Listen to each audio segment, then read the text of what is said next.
Welcome back sa aking YouTube channel. Para sa mga first time lang po na manood, please click mo na yan, Jervis TV, Manila. Anyway guys, wala nang bayad na libre lang. Tulong mo na lang din sa kapwa mo. Alright, thank you very much bro. So topic natin yung for today's video sa politics tayo guys.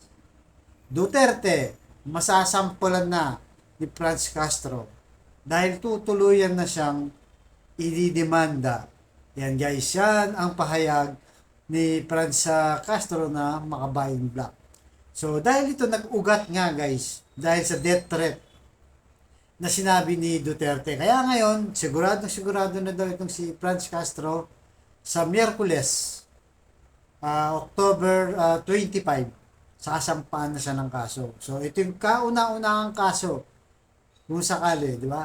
Kauna-unahang kaso ni Duterte mula nung naging pangulo siya at bumaba siya bilang presidente. So ngayon, dito natin malalaman at sabi kasi ni Franz Castro na marami silang lawyers na talagang tumutulong sa kanya na magpapile ng kaso. So paano ba nagugat nga? Dahil nga, di ba sa confidential fund, pinanggalingan ng confidential fund.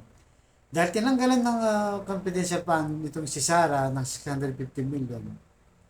Rumes back itong si Duterte at yun na nga dahil sa kaka-rest back niya lalo pang naging lalo pang napahamak itong si Inday at kung ano niya pinagsasabi niya hanggang sa sinabi niya yung intelligence fund o yung confidential fund ginagamit niya para patayin sila Castro at yung mga komunista. So panoorin muna natin yung maiksing video guys. Tapos tuloy natin ang ating reaction. Pasok, Tigong. Intelligence fund na ito, gagamitin ko para sa utak ng Pilipino kasi ito ang target ko, kayong mga komunista nandyan sa public. Prangkahin mo na yan si Franz, pero ang una mong target sa intelligence fund mo, kayo, ikaw, Franz. Kayong mga komunista ang gusto kong patayin. So yun guys, napanood nyo, di ba? Grabe talaga nung si Duterte, no? At ang talagang ang tibay ng ano, no? Ang mukha niya. Sabi niya, kayo, Franz Castro, mga komunista, papatayin ko kayo. So ngayon, masasampulan na siya ngayon. Di ba? So akala siguro ni Digong, presidente pa siya. Kasi guys, maraming natakot dito nung naging presidente siya, di ba? Alam naman natin, maraming patay nangyari nung kanyang administrasyon. At pagka kumontra ka sa kanya, it's either papakulong ka o talagang mawawala ka dito sa mundong to.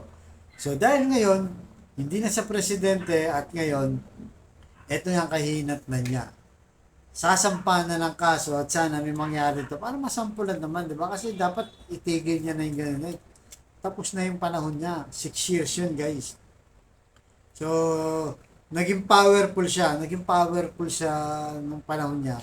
Pero ngayon, wala na, tumumina na. Kaya kailangan, dahil private citizen na siya, ordinary Pilipino na lang siya, citizen, dapat talaga dito ay masampulan. Masampulan sa ng demanda na to para makita natin at di na sa pamarisan ng iba. So narito guys, panoorin muna natin na mismo pahayag nitong si Franz Castro sa kanyang pag-file ng kaso na tutuluyan na talaga ito si Duterte sa October 25, Miyerkules. Right? So ito, abangan natin guys. Panoorin natin. Pasok, Franz Castro. Mindset ni VP, trabaho muna, no? Magtrabaho muna para dun sa kapakanan ng ating mga mamamayan. Punta po tayo dito sa mga naging pahayag naman ng Pangulong Duterte. Madami-dami po ito at 'di ba parang marami po sa inyong mga kasama sa kamera ang nakiisa sa inyo after magbigay po ng pahayag ng Pangulo.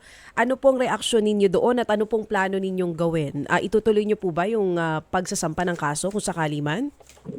Well, ako ay nagpapasalamat sa kay Speaker, sa ating mga kasamahan sa Kongreso, doon sa kanilang pagsuporta, no? Tsaka yung pagprotekta sa akin, sa mga kasamahan ko sa Makabayan Black. Well, itong tungkol kay dating Presidente Duterte, kami po ay resolve na mag-file ng case sa Wednesday. Great threat Dahil tingin natin hindi dapat ginagawa ito no sa kahit na sino mang tao, kahit na pangkaraniwang tao ay hindi dapat na ginagawa ito. Magpapakita pa rin ito ng culture of impunity na dapat ay mag-stop. This has to stop. Kaya kailangan natin na syempre tayo ay ako takot na takot din ako sa aking seguridad at sa aking buhay. Syempre alam naman natin pag nagsalita si President Duterte, dating President Duterte ay there's something. Kaya talagang pati nga yung intelligence fund, ginagamit pala niya para doon sa pagpatay. Kaya talagang kami ay nagsasampa ng grave threat by Wednesday para po makakuha tayo ng ng justice sa ganitong sinasabi ni dating President Duterte. And anyway, wala na pala siyang immunity dahil hindi na rin siya presidente, ano. So, Yes, ma'am, tama, no? Kaya dapat naging mas careful sana siya. Lalong-lalo na on national TV, nagsasalita siya ng pagbabanta.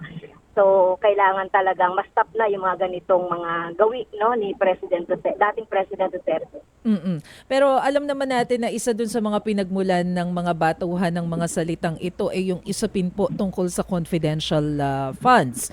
Pero ano po yung masasabi ninyo doon sa paraan ng pagsagot ni former President Rodrigo Duterte pagdating sa usapin na to? Parang may humingi ng saklolo, di ba? Parang bago nagsalita, nagkaroon pa sila ng picture together ni VP Sara. Well, oo, obvious naman yun na talagang nangingialam siya doon sa decision ng House of Representatives ng pag-realign nung confidential fund ng Office of the Vice President. So, well, ina-expect natin yan kasi nagsimula nga sa kanya yung matataas na confidential fund nung siya ay Pangulo. Ngayon, siguro nasasaktan siya dahil ito, iniisip niya may mga paggagamitan ang Office of the Vice President, itong confidential fund. Pero sa mga nilahat niya, lalo niya pang binagsak si OVP, yung Office of the Vice President, kasi hindi naman yun talaga yung dapat na paggamitan ng confidential fund. Kaya tingin natin dito, i-abolish talaga itong confidential fund. Kami naman, hindi kami na may personal. Trabaho lang talaga ito. Lahat naman ng ahensya, kinestyon natin yung kanilang mga confidential fund. So, sana mawala na itong confidential fund at mai-realign ang pondo doon sa mga services at pangangailangan ng ating mga kababayan. Okay. Ma'am, yung sinasabi ninyo na i-abolish yung confidential funds, paano ito makakaapekto? Kasi di ba meron namang mga agencies na mukhang kailangan like yung sa Philippine Or Coast DIC. Guard. So yun guys, napanood nyo, di ba? Sa tutuluyan na talaga. So kahit sino naman, di ba, pagka tinakot ka, sinabihan ka na papatayin kita, ikaw, Franz, pag sinabi niya o yung pangalan mo tinutukoy, matatakot ka kahit sino kasi nga papatayin ka, di ba? So kaya naglabas ng statement itong House sa pamamagitan ng Representative Manix Delipe. Ayan guys. So unahin muna natin, sabi niya, si Franz Castro, House to support possible complaint versus Duterte over death threats against Castro, sabi ng House. Kaya sabi ni Castro, we have resolved to file a case. Ito nga ay inaasikaso ng mga abogado na nag-volunteer for in case. So they said, it is grave threat, yun ang ipapile natin. Tapos sabi naman itong si Manix Delipe, guys, majority leader, sabi niya, the House takes any threat to his members seriously, giving death threats to an incumbent national legislator is a very serious. You don't issue death threat to a sitting congressman. I think the House will be united to stop all these statements that are not really needed to be issued by any person. Yun ang babala ni Majority Leader Manix Delipe. Na sabi niya, sinusuportahan natin kahit sinong membro ng Kongreso, susuportahan natin kung sino man yung magde-death sa kanila. So, maganda to guys, para at least masampulan talaga itong si Duterte, di ba? Kasi ano na to, galing niya na to, nananakot, nagde-death threat. So ngayon, panahon na siguro para singilin sa ng justice natin, di ba? Na masampulan naman siya, makita natin na hindi pwedeng gaganyan-ganyan siya. Kasi nga, tapos na yung pagka-presidente niya. At hindi lang yun, hanggang ngayon, nahabol pa siya ng ICC sa mga biktima naman ng extrajudicial killing, di ba? So, EGK, more or less 25 to 30,000 ang sinasabi niyan. Eh. So, kung matapang siya, harapin niya na lang to.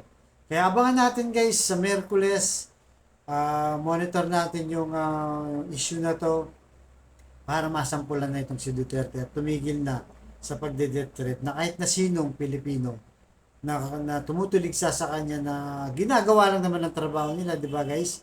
Bilang mga mambabatas, siyempre kung saan nila gustong ilagay yung budget, lalo na sa national security.